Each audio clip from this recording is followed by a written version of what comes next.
So, Doc, you want to know what's broken in me?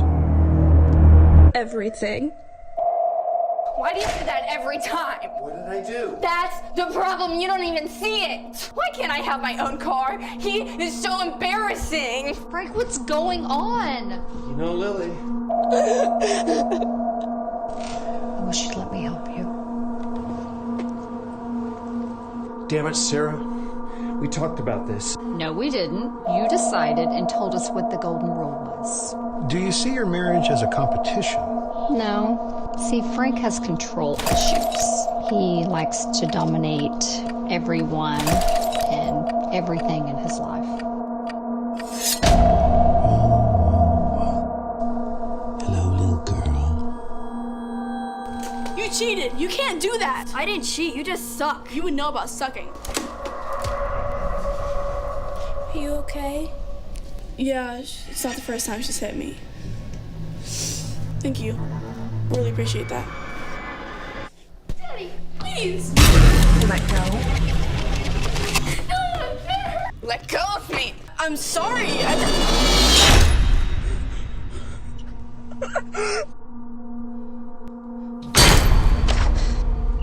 Do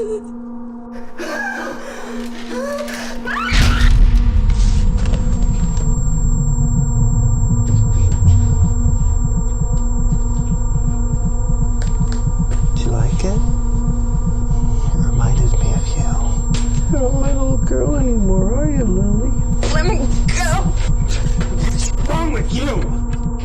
So you see, Doc, once you've lost your innocence, right and wrong becomes a little cloudy.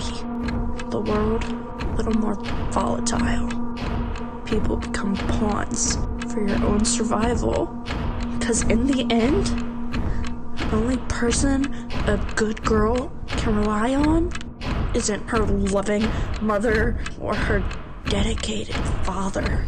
The only person a good girl can rely on is herself.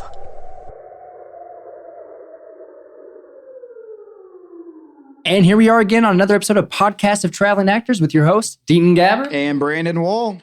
and with special guest. Hey, I'm Chase Dudley. I don't know what I'm supposed to say at this point. I'm just Well, that was perfect. And we're done, guys. Thank you. I'm glad y'all. All right, so we'll just go ahead and jump into it, man. So kind of just tell us how you started, getting into the film industry and what made you want to pursue this.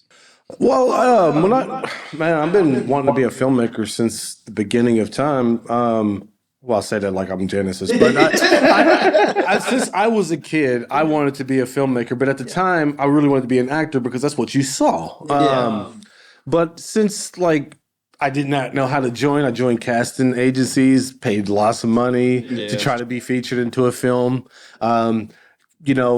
You're on that in 2004. You're on that website where your headshot's all on there. Nobody's ever called you. You're paying them this money to feature you on this, and you never. So you're spending like $200 or $300 a month, and you don't get one phone call. I do remember that. It's right. So I'm tired of waiting because I'm a very impatient person when it comes to when you want something to happen and you feel like it needs to happen now. And I watched 8 Mile in 2002 and I thought I gotta blow up now. And that inspired me. So, but in seriousness, so once I got my camcorder, I just started recording, and then I realized I was really kind of featuring myself to be a director and didn't realize it.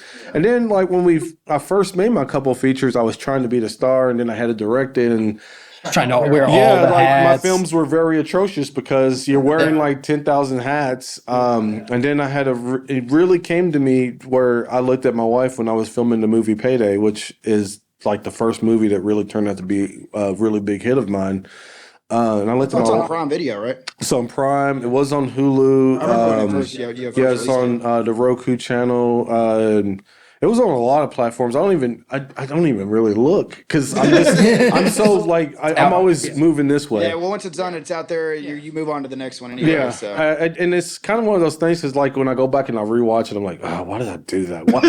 You're not worthy of being a filmmaker. Right?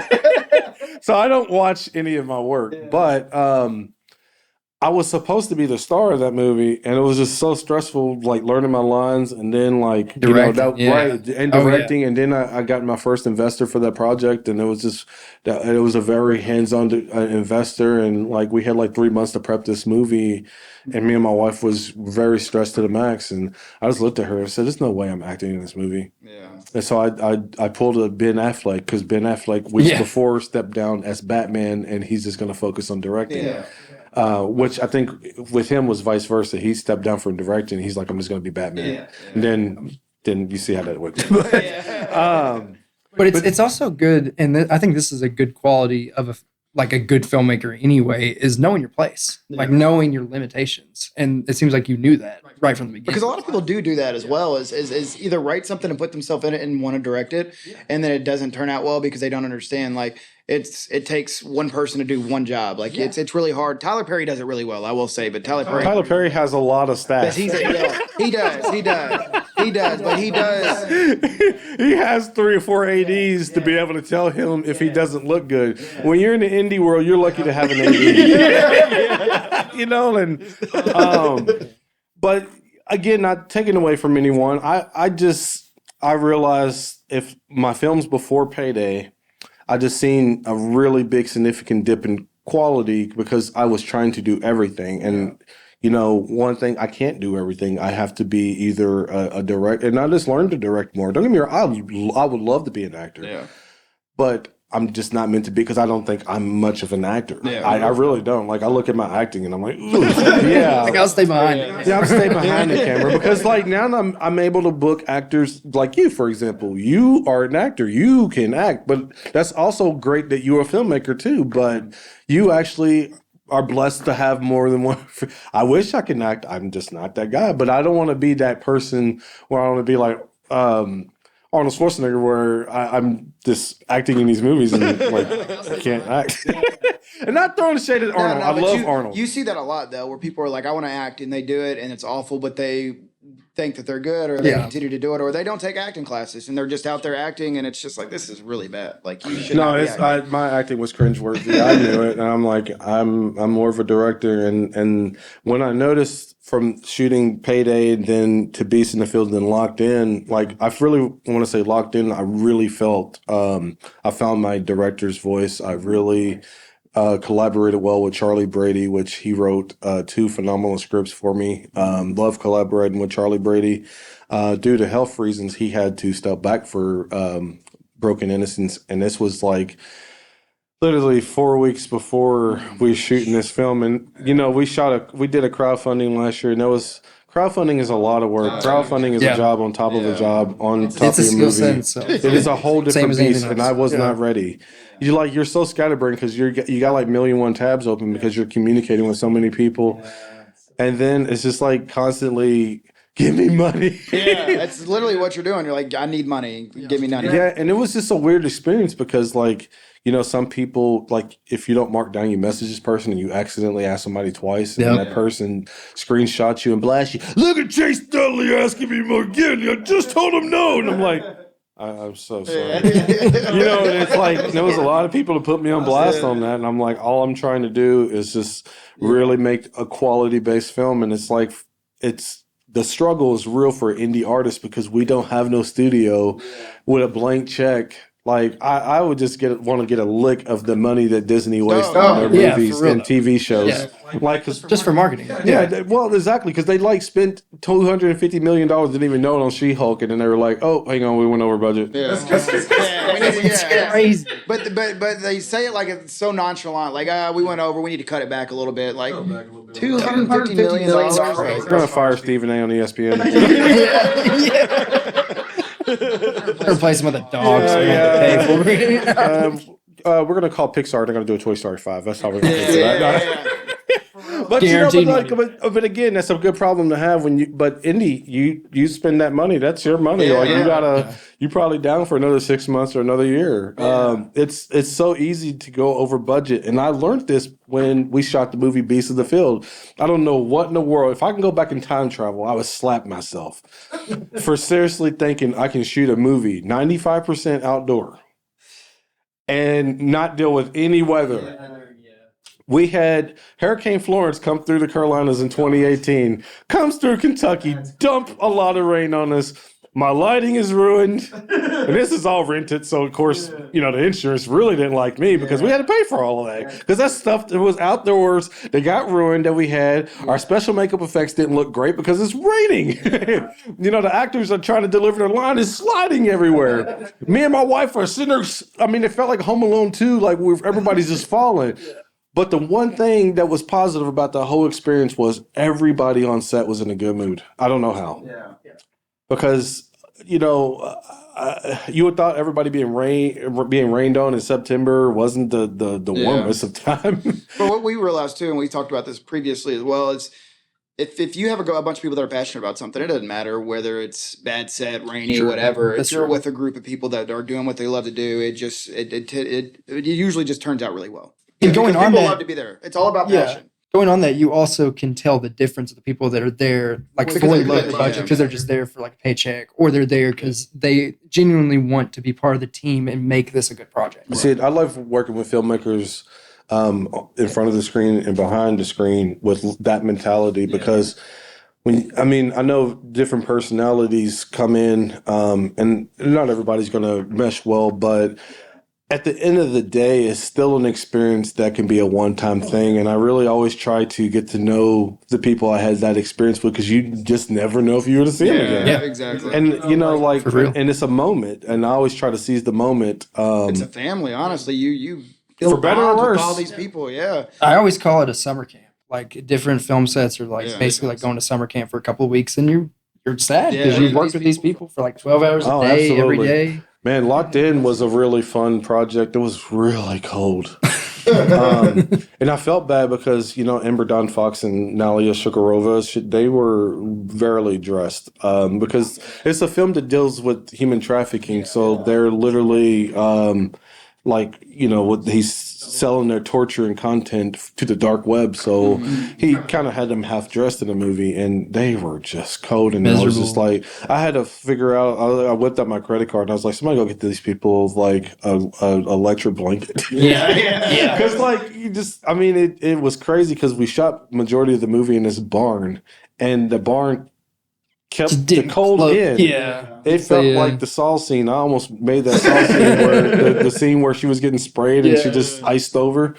But it was such a good experience. And again, working with Amber Dawn Fox, I worked with her numerous times and she's really, really very enthusiastic, passionate about what she does. And she loves what she does. And working on Broken Innocence, Ariana Harris, I never worked with she was like the youngest person I worked with. Really? She was like 15 years old. I almost really questioned, should I go after a teenager with this project because that's the subject matter? I'm like, I was really thinking about how my perception is going to look. I'm like, man, well, tell us a little bit about Broken Innocence for those who don't know. Oh, right. I'm just sitting there talking like everybody knows. Yeah, everybody knows. Right, I have a Samuel L. Jackson vibe here. No, I'm kidding. So Broken Innocence is like a really big it's like a psychological thriller drama.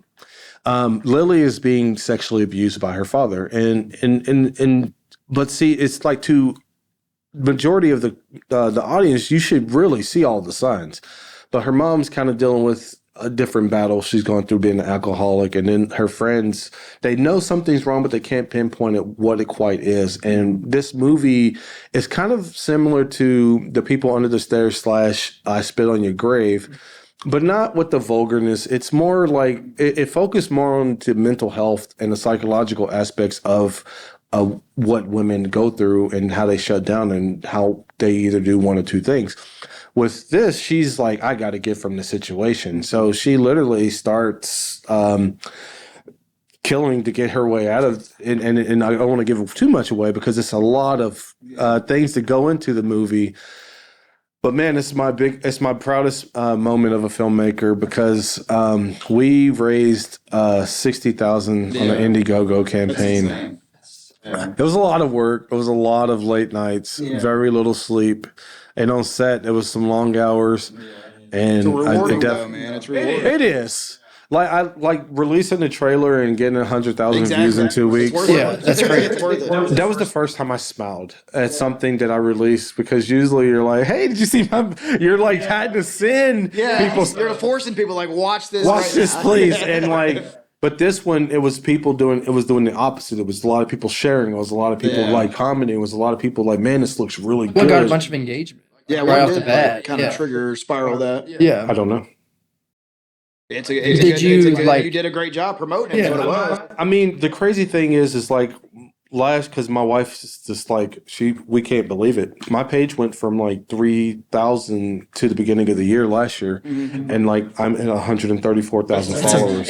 That's And so I did not do congrats. anything. Yeah. It's all organic, because some haters said that I paid for followers. No, I did not. You can literally go on my posts and see the people that I'm interacting with. Yeah. And it's just growing staggering numbers. I'm not doing put no money into growing my page. I don't even have That just means time. people believe in you. That's what it is. That is the most rewarding part about being a filmmaker, is just like talking to people who love movie making as much From your as me. fans. Yeah. Like before we just went on air and we were talking about one of our journeys in like being a filmmaker.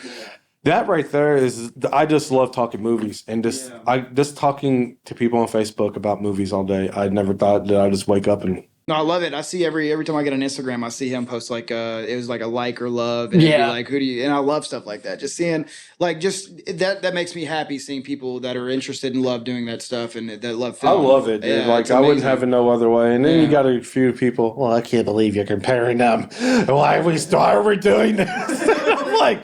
It's everybody. So everybody has a favorite. It's no harm. It's just fun, man. It's true. Yeah.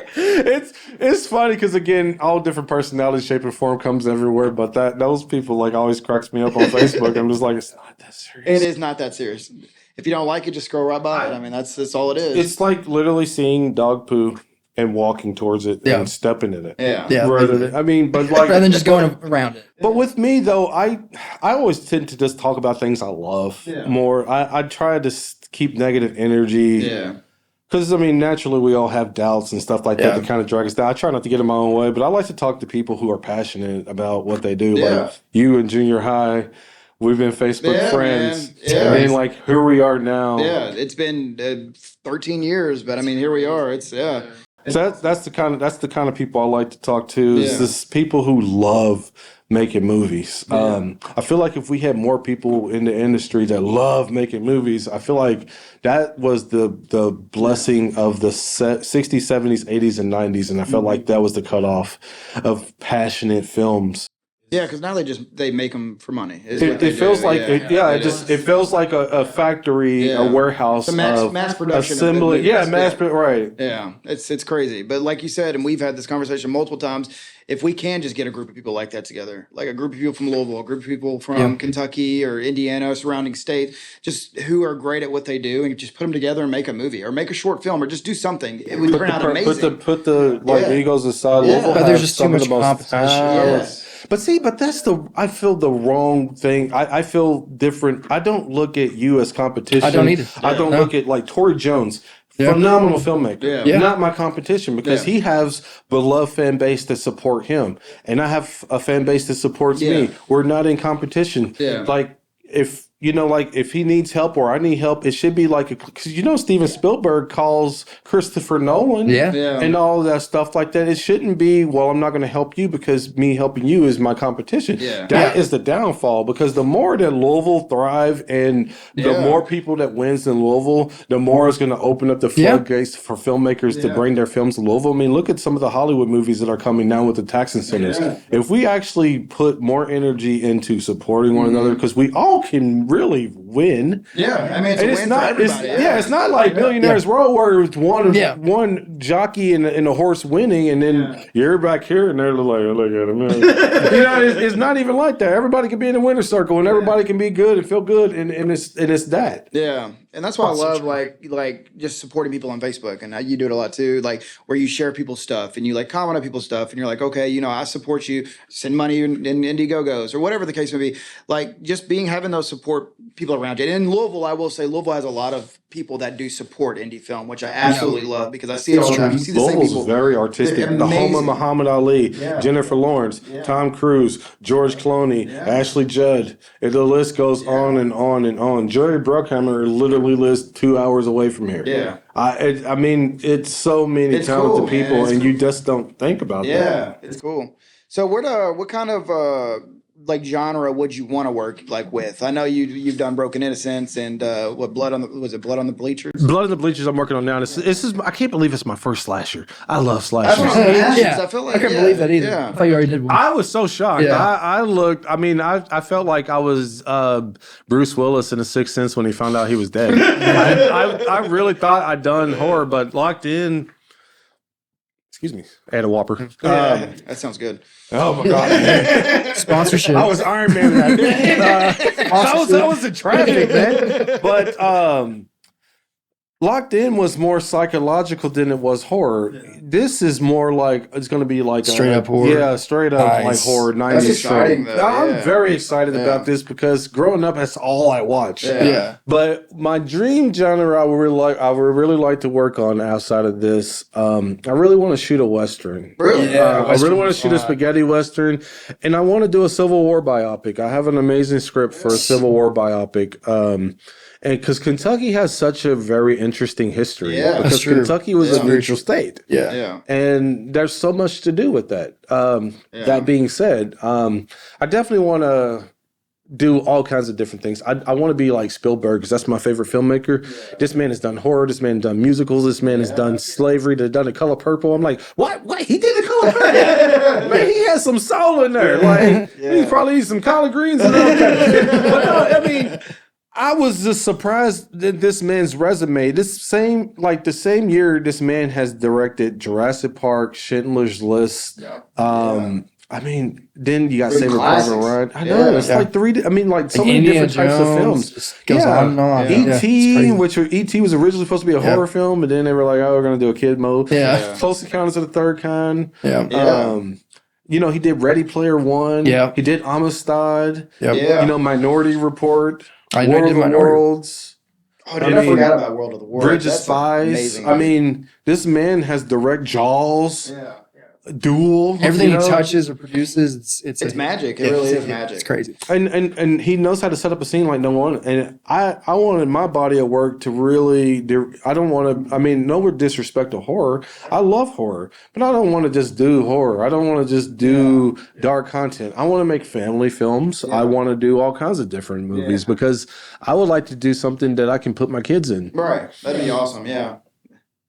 And I'm sure also like it's just more of a challenge. Like, oh, I did that one already. I don't want to do that again. I think that I'm not really a repetitive guy. Yeah.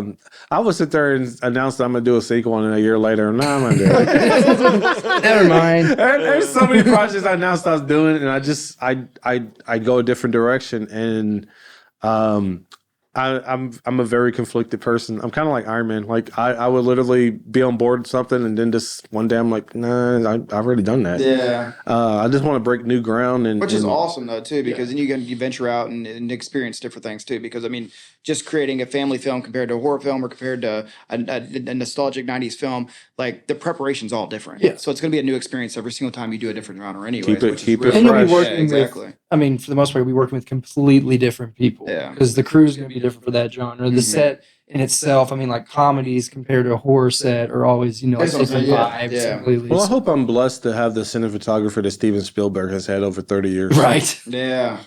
Where I just give him a look. Oh, you want the 180? All right. Because That chemistry. is a what it D- is. yeah, exactly, because Yeah. a DP is essentially like your spouse. Yeah. Yeah. I mean, I call Brendan Benz like a lot. I love Brendan. Great. Yeah, he is really, really good. Yeah. He cracks me up when he sends me a lot of voice messages because he talks so fast. And then he talks so fast that he goes, and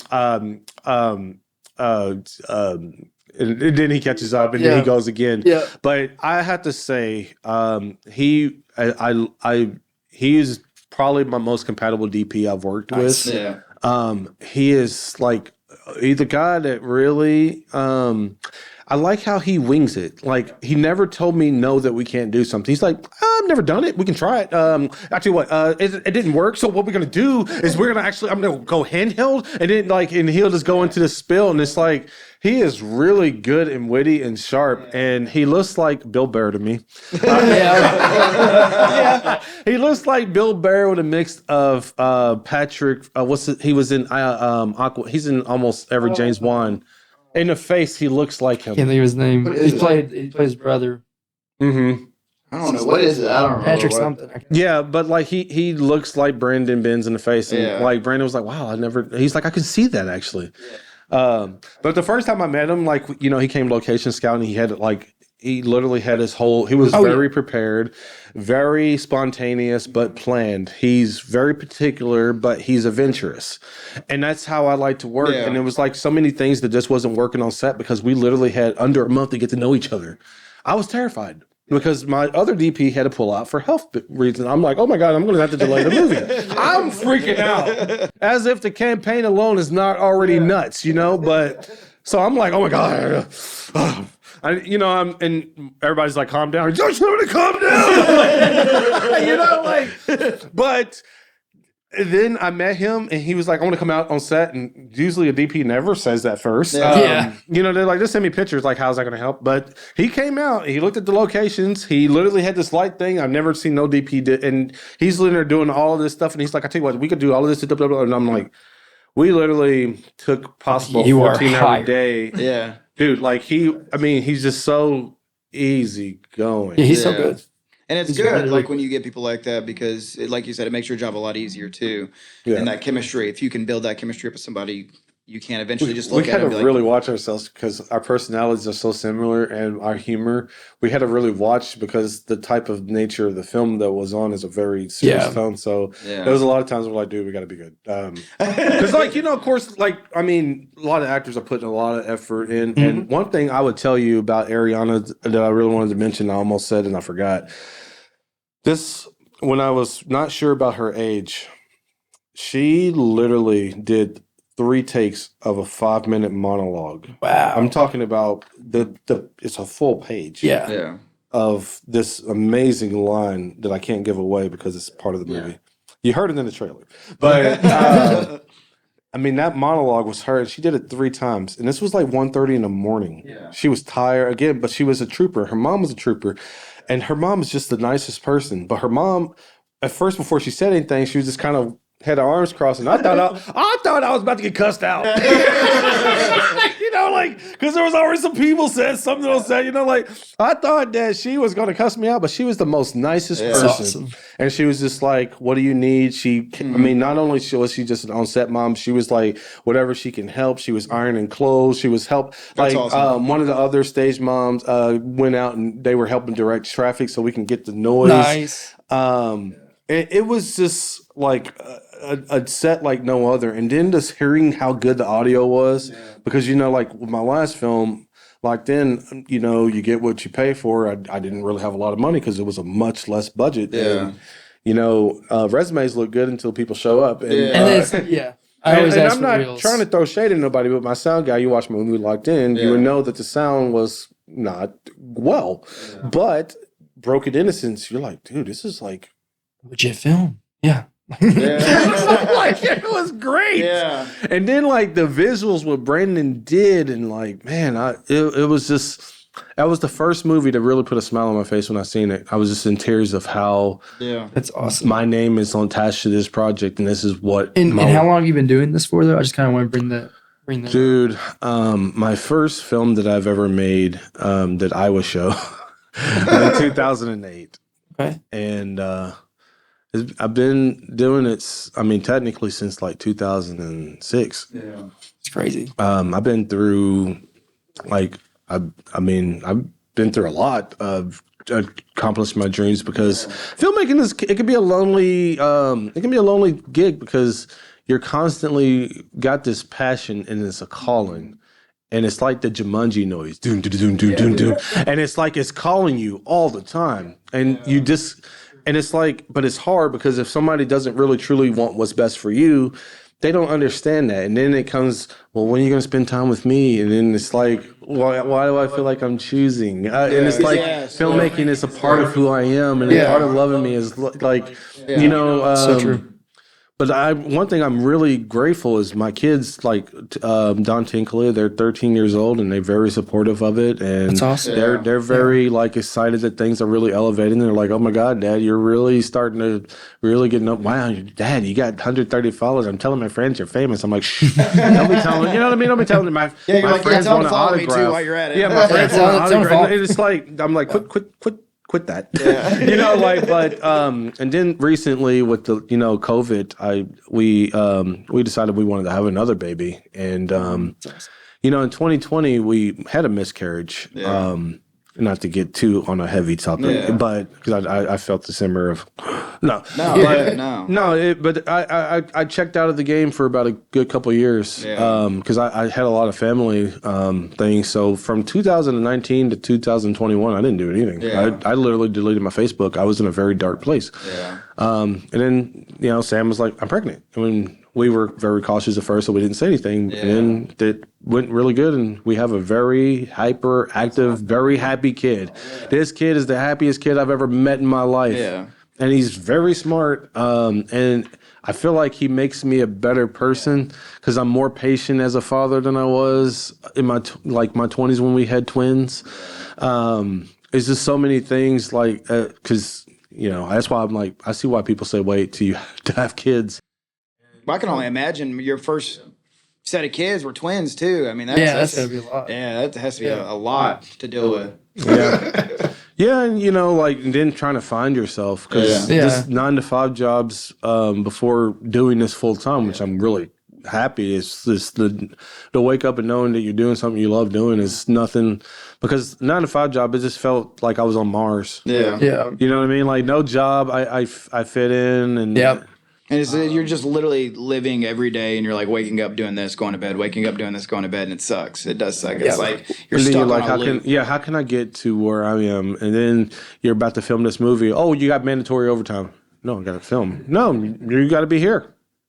And it's like a lot of people, unfortunately, cave in, and then they kind of give up that passion. And it's like, then I really am a firm believer, like a lot of people who are very bitter sometimes, like as older, I feel like they really just have regrets. They have regrets that they wish they would have took that chance. And that's true. I'm glad that I did. I mean, it caused me a marriage before. I lost a lot, but I don't regret it. And you gained more from it too. Yeah. So, well, I think most of that comes from because I have the greatest woman in the world. Yeah. My wife, Samantha, although she's a pusher.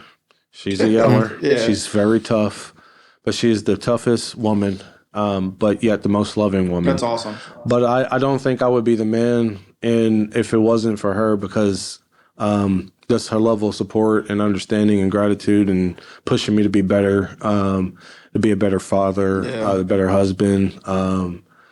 And then, like, her really tag teaming and giving up her career, which I did not ask her to do, and helping me. It's good to have support like that because it's hard to find. It really is. In this industry, it's so hard to have. Seeing so many people struggling and trying to do everything themselves, and I'm like, I have a really blessed wife that is doing all of this. And is she behind us with cue cards? No. All right, come out of the closet.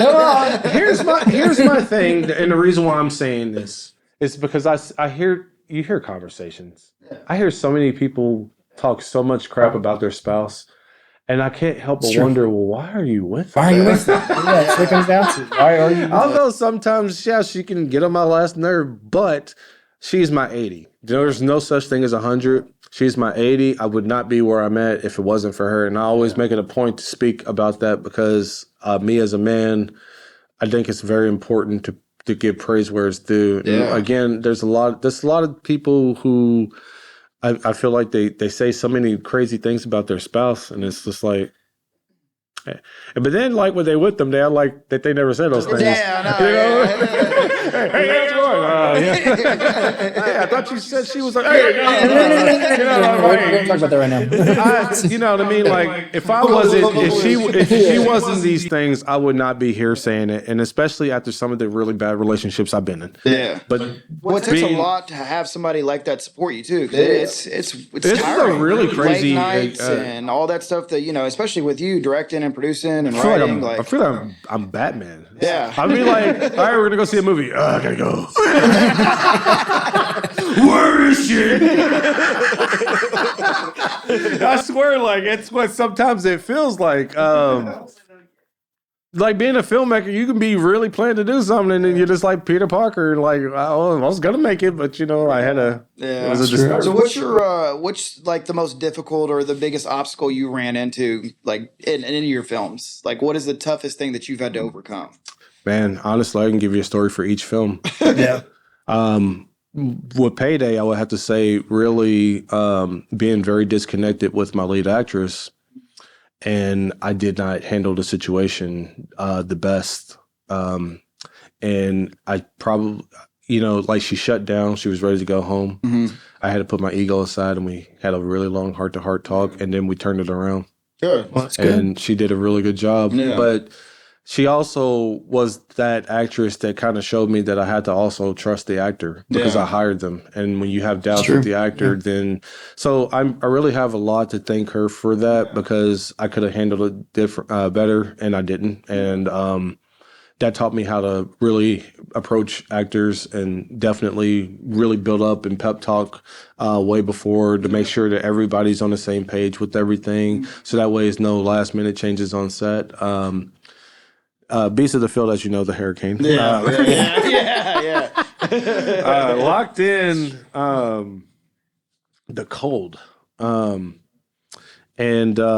Really, I wrote Robert Meeks so much dialogue. He's never had that much dialogue on a set, and he kept cussing me out.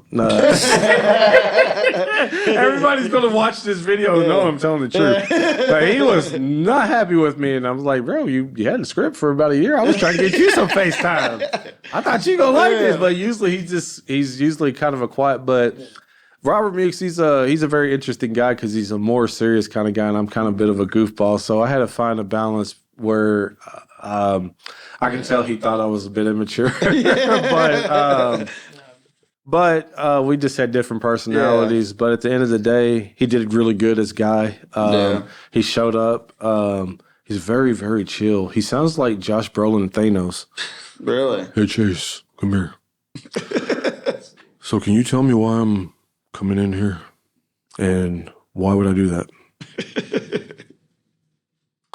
Well, as you can see in the script, Robert. I was gonna say, did you read the script? But no, like, but it wasn't that he didn't read the script. He was more like, I guess he was the motivation, right? Motivations and stuff like that. Yeah. And again, and like I wasn't sure if he was hearing me because as he was hearing me, he was going, and I was like, and you know, when somebody do something that kind of throws off what you're saying, I'm like, so as you're moving.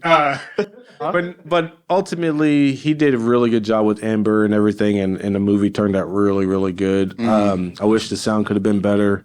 The performances, the gore, all of that was top notch. It was just the sound. Yeah. But people are still giving it good reviews. That's good. It's hard for me to watch. Yeah. I know what you mean. But again, it's an experience. Yeah. What I did not sleep on the next project, aka Broken Innocence, was the budget. Yeah. With the sound. Yeah. You learn from your mistakes, man. You do. Right. So take my money. Top dollar, you know. Well, also just kind of segueing into this, you mentioned working with that actor. You worked with some bigger actors now. So like, have you noticed any differences? You kind of talked about this, but I kind of want to hear more about it. About like your approach to directing bigger actors. Like, is there like a nervousness there at all, or is it just kind of like you have to take control of the situation? Like I am the director, kind of thing. No. No, honestly, the bigger actor I worked with, the more I feel like they bring their ideals, and it's more of a relaxing because they've been very accepting to me. Like Paul T. Taylor, it was like we collaborated from day one, and he was literally sending me. I think I'm gonna be in like the 70s throwbacks. I think like he thinks he's cool, but he's not, but he thinks he is. And I'm like, I did not think that, but I love that. And then he was sending me pictures and I'm like, yes. And then on set, we were just collaborating. And then Lynn Lowry, she's just a goddess. Very beautiful, soft-spoken lady. She looks a lot like the chick from, I can't think of her name, I just drew a blank, but from the Hands That Rock the Cradle. Rebecca, I forgot. But Yeah, I know. yeah, but she looks a lot like her. But I mean, being in the biggest body, like all the body of work that Lynn Lowry was in, I was probably the most nervous working with her. Yeah. But she was so calm. She was just waiting, and she's like, "Where would you like me, Chase?" You know what I mean? Like, she knew who she was, but she was calm. Yeah. And the scene was not going right that she was supposed to be in and locked in. I'm sitting there freaking out. Oh my God, we're gonna shoot her! And she was just like, "It's okay." And so she made me calm down because I was like, "Oh my gosh, she's gonna sit there and blast me on social media." Oh my God, like Chase Dudley is worst experience ever. Because I mean, she worked with George Romero. Who is Chase Dudley?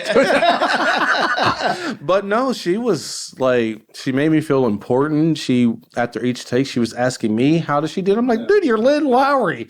You're good." I think it's just an actor thing. Like some actors, they have to, especially like maybe the first couple of days, you just kind of want to hear like, "Oh, I'm doing." But right. that is very important, and I think this is something I hope that directors listen to, is making sure that you talk to the actor to make sure that they're happy, that they're giving the performance, because they are the ones putting themselves in front of the screen and really being vulnerable and putting themselves out there. The least you can tell them is how you're doing, or if you want something more. They're wanting feedback. They want another take. Oh yeah, I love you say that. They want another take. Yeah, I love that you say that too, because I just did a network TV show, and after I got done with one of my takes, the director walks over and she goes, "How do you feel like you did? Did you like it? Did it feel right? Did you feel like that you did what you needed to do?" And I was like, "Yeah, I feel like there's a little different." And then she would give me notes. She was like, "Okay, if you want to do this, you can do it this way. Let's do it again." And she would come over every time and she'd ask me, she's like, "How do you feel like you did? Do you feel like it was good?" That's I loved very it. small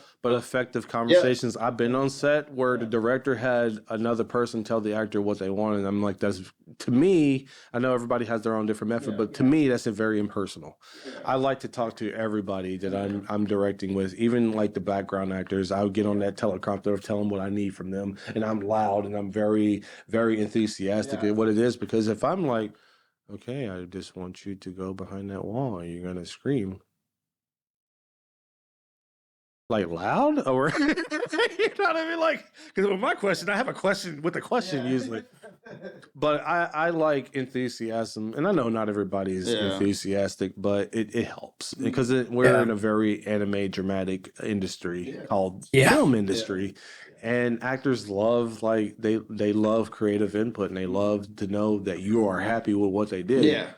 Yes, absolutely. And I have to thank Laura for that, because before that experience, like I literally thought she was gonna, like, I thought we lost. I thought our movie was gonna be over because I blew it. But once we had that long talk, she was very goofy. We got it done. I mean, Payday is one of those. I don't know if you all seen it, but it's a crime drama. It's a heist film, and it was inspired by the movie Dog Day Afternoon with Al Pacino. Nice. I've always wanted to do a heist film, and I'm glad that I did it, and I'm glad that I got SWAT to do. Like, they literally came in on the scene and that's cool. opened up. Yeah, that is cool. That's really cool. Had a police officers, had a sniper on a roof. That's really cool. Yeah, it really was. It was stressful, but it was so worth it. Like, seeing that, like, the police come and the actors getting excited because we have real cop cars and SWAT. That's really cool. That is really with Bishop cool. Stevens, swole guy. Yeah, we're working with him on Deep in the Caves. Yeah, see, Anyway, Bishop, he's great dude. He has charisma. Yeah. And he's really, like, diplomatic and really good at. He also kind of gave me some pointers on how to de-escalate the situation, and he really did a lot. He does a lot, man. Like, he's a very humble guy. He is. And he kind of give me a Danny Glover vibe to him. Yeah. He's always, "I'm too old for this," but I like Bishop because he gives great advice. He's a very wise guy. I'm pretty sure he's been on Earth before, because it's just not too many people that have that, have that kind of knowledge. mindset, You know what I mean? yeah. Like he's like, did he pay his own child support when he was younger? You know, like I mean, that's how wise he is. I mean, wouldn't be surprised if he raised himself because I mean he's that wise of a person. And so have you ever had somebody that you absolutely couldn't stand working with? Like you got on the set and you're like, this person is awful. This is a bad choice. Have you? Yeah, and that comes, and I'm sure that people have felt that with me. Yeah. Because of course, I always try to reflect on my experiences. Did I handle certain situations? I feel that it was a part of me on a film, Retribution. It was a film that did not go any remotely right. No money involved. I like this is right before my wife came in and started helping me. There was just so much going wrong. Losing my cool on set and yelling at someone is something that should never happen, and I did that before. With the Laura situation, I didn't yell at her. I should have pulled her aside and told her about something I didn't feel I was getting, rather it being public. Right. Yeah. So those are a lot of experiences that I learned the hard way. But yelling at somebody, that was very unprofessional on my part, and seeing how that made it feel. And somebody years later reached out to me and it was like, how you made me feel about that, and I didn't even realize I did it. And I was like, man, I'm sorry I did that. Like it really kept me down because I want everybody's I really want everybody's experience with me to be on the up and up, and I know that's not always going to happen.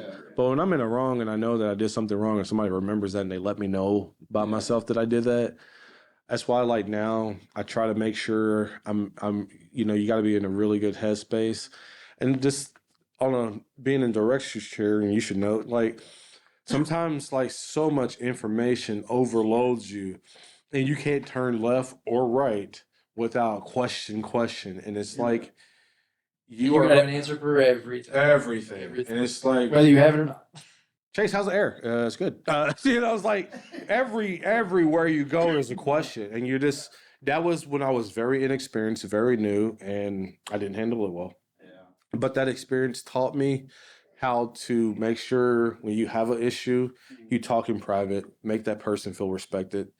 Also, I'd like to point out, like, going kind of further back in our conversation, like, just the amount of time it took you to be like, now Broken Innocence is out, I'm happy about this. This is like the first one that, like, I really smiled when I saw the trailer. Yeah. And I think that really speaks volumes too. A lot of our audience is going to be, filmmakers and younger actors and stuff.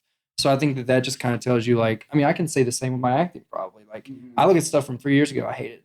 I hate it. See, that's how I'm like that with a lot of stuff. I look back on in Broken Innocence, making movies as long as I have.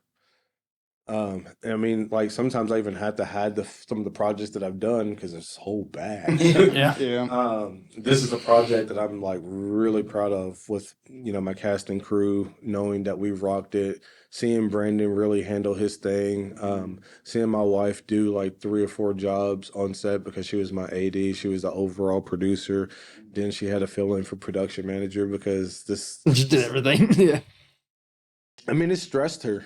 And it was probably one of our most stressful shoots because, again, if you look in context on our budget, we just didn't have enough staff. Because indie budgets it's crucial. You got a skeleton crew and kind of do what you can. Yeah. So that's why I'm really grateful for Brandon, because him being a director, he applied his job really well. He's seen some of the areas where I lacked, and he used that as a strength and never took credit. But I'm a kind of person, I'm not going to let a credit go unnoticed, and I'm not going to feed my ego because I'm not in this for ego. Yeah. I'm in this because I love making movies. But Brandon did a lot of amazing things. Ben Hilton was by far my best sound guy. Angela Grimm, really, really, really a nice lady. She always smiles, no matter what. Like, she's just like, it's like a professional. Just always there. Yeah, it kind of reminded me of Liar Liar when she was like, those people want to interview you. He's like, oh yeah? How's my hair? Like, she's always, like, ready to go. And my wife, like, I'm just glad that she really takes a lot of that stress and let me do my thing. I hate that she has to do that. I'm like, honey, you're good. Like, you know, but she really cares about me getting what I want. But at this point, too, she probably really enjoys it as well. I mean, because I mean, she talks about that all the time. She's like, I love doing paperwork, and I'm like, you right? You're doing great. I like it. So what's I know you got the what is it? So it's blood on the bleachers, right? Yeah. So what is your next steps with that? Like how? So I know you got Indiegogo going on right now. So we were going to shoot in July 12th through the 26th. We're going to shoot 10 days. Or we got we're going to be shooting at a high school that we got for all of the days. It's a really cool school. I can't believe we got a high school location. We're having our costume developed now.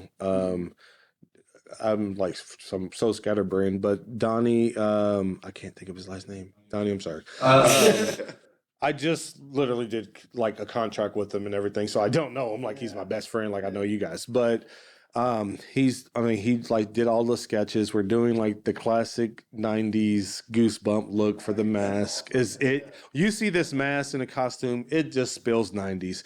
And then I just watched the trilogy to Fear Street, the Netflix. Oh, it's amazing. He loves it. What? The whole scene, you haven't seen it? Oh my God. I avoided this because I'm like, it looked cheesy at first. It did look cheesy, yeah. But the meat cutter scene or whatever with oh my gosh. And not even just that, but like how much death scenes it's doing better than But it was like real gruesome stuff. It really was. It wasn't. When you think of R.L. Stein, you don't think that. No, but you don't. But dude, please watch it. Yeah. Check it out. It was so good, and it really. There's three of them, right? Yes, it is, and they just greenlit the fourth one. Did they Really? Okay. That right there, it was the perfect recipe to watch before the movie I'm making now because it got you in the mindset of it. It got me in the mindset because I've been on a 90s kick because I'm going back to the 90s. Yeah. It's definitely a nostalgic like series, like limited series or whatever they call it. I don't know what they. It was actually a 3-part movie. Oh, is it a 3? Okay, I didn't know if it was like a limited series or not, but it was so good. I can see why you said that because when I watched part 3 last night, because like I watched so many movies, it's insane. But like part 3 had 2 parts to it. Yeah. So was it part 4? I don't know. Yeah, exactly. Yeah. But it was the good. So good. It was so good, dude. Especially the second one. Sadie Sink is awesome. Yeah. And it's funny because Chloe Lutz from my movie looks like her. Is she like really? Is Sadie Sink dyed her hair brown? And then she was great in the teaser shoot that we did. She has such an awesome part, and she did like a 90s throwback. She wore a very similar wardrobe to Jennifer Love Hewitt, and I know she did last night. And teaser trailer. So you watch the teaser trailer. She wore that Julie James outfit. What are you waiting for? But it was so good because it I'm so excited for this project. Yeah, man, that's awesome, man. I can't wait to see it, man. Yeah, I'm gonna be having a premiere for Broken Innocence. I don't know how to invite you guys. Yeah, absolutely. Because I'm really happy with it. I will definitely be there. We'll be there for sure. So, can you just for the audience, can you just kind of plug like where they can find your stuff, like your website, the Indiegogo, like what's the easiest way for them to find all that? Yeah, so you can go on my page. I post it every day. But Indiegogo, of course, you're going to find on Indiegogo. I'm kidding. But no, Payday and most of my movies are on Tubi, Amazon Prime, Freevee. I have not really kept up to date where you can find all of them, but you Google my name. The good thing is Google keeps up in like a folder for me apparently where you can just Google me and all of my movies that are listed. Oh, that's cool. That was pretty cool. Yeah, that is cool. I guess I've been Googled long enough. I pop right up. That makes me feel good. I pop up right there. You see that? No, but it's good because usually because the first thing people do when they look me up is because I'll be like, I'm a filmmaker. Yeah. Well, what do you do? Yeah. And they give you a look like it's something bad. I'm like, no, I'm a filmmaker. Oh yeah, the amount of times I'm like, yeah, I'm an actor. Oh yeah, whatever. okay. They're like, all right, what do you actually do that? Like, are you doing, adult films? What's your real job? Yeah. No, whenever you put an IMDb, and then they go like this. They come back to you're like, wait a minute. I love it. Yeah, it's. Yeah, you always get those questions as an actor. They're like, you're like, yeah, I'm an actor. Like, oh, what have I seen you in? What have you done? Like, yeah, no, you're like, really. yeah. So anything I've seen before that you might have been in? I'm like, Well, you probably would recognize it. That's what I was. yeah. That or they'll be like, why don't you do more Netflix stuff? I know, yeah, I get that's that all the the time biggest too. thing. I'm like, You know what, and you always think that someone's gonna give you like the most like life altering advice. yeah. You know what you should do? You should be on Netflix. Yeah. I'm like, thank you. Do you know someone from Netflix? Yeah. It's not that easy, I promise you. Or you could be you can be on the filmmaker aspect and show your family. That looks like a real movie. Oh yeah, get that one too. Yeah, get that one too. Thanks. I guess. What do my other movies look like? Well, all right, brother. Well, appreciate you, Chase, coming in here. Thank you It was for having me on. This is by far Glad my we finally got to first do this. in-person podcast. So Nice. I'm very happy about that. Well, you killed it. So- And Yeah, Until and next time. thanks again for tuning in for Podcast Traveling Actors. We'll see you again next time.